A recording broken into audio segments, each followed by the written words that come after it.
Hello everyone, good morning সবাইকে। আমার প্রথম মিনি ব্লগে তোমাদের সুস্বাগতম। তো আমি তো কাল বলেইছিলাম যে আমি প্রত্যেক দিন মিনি ব্লগের একটা চ্যালেঞ্জ নিয়েছি, 30 ডেজ মিনি ব্লগ চ্যানেল। তো আজকে তার প্রথম দিন। প্রথমেই সকালবেলা চা করে নিয়ে চলে এসেছি চা খাওয়ার জন্য। তো এখন জানি না আমি কি ভাবতে ভাবতে চা খাচ্ছিলাম। তো চা খাওয়া কমপ্লিট করে আমি এখন পড়তে বসবো। তো সামনেই যেহেতু পরীক্ষা থার্ড সেমিস্টারে, তাই রাষ্ট্রবিজ্ঞান নিয়ে চলে এসেছি। রাষ্ট্রবিজ্ঞান নিয়ে একটু পড়াশোনা করলাম।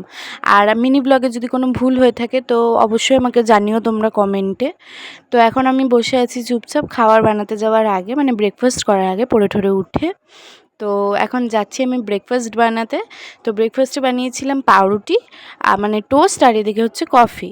তো খেয়ে দিয়ে উঠে একেবারে চান করে ভিডিও অন করলাম। চান করে উঠে কী না ফ্রেশ লাগে, তাই না? তো আমার তো মাঝে মাঝে আমি ভুলেই যাচ্ছি ভিডিও করতে। চান করার পর একেবারে ডিরেক্ট বিকেলবেলা ভিডিও করেছি। তো এখন দেখো সানসেটটা কি সুন্দর লাগছিলো 6টার সময়। একটা দারুণ ভিউ পাচ্ছিলাম এক বন্ধুর বাড়ির সামনে, ওদের পুকুর, মানে পুকুরের সামনে আর কি। তো ওদের বাড়ির ছাদে একটু ভিডিও করে নিলাম দুজন মিলে। একটা বিকেল কাটালাম তাদের বাড়িতে। বাড়ি এসে আমার ছোট্ট খেলার সাথী নোভার সাথে কিছুটা সময় কাটিয়ে আবার কফি খেয়ে নিলাম। জানি না আজকে কী মাথায় ভূত চেপেছিল আমার। তো কফি খেয়ে এখন বসে আছি। এবার মিনি ব্লগটা এন্ড করার সময় চলে এসেছে। আসলে আমি কোনো দিন মিনি ব্লগ করিনি, তো অনেক হয়তো ভুল হয়েছে। তো আমার ভুলগুলো আমাকে কমেন্টে জানিও, আর কালকে মিনি ব্লগের জন্য অপেক্ষা করো। বাই।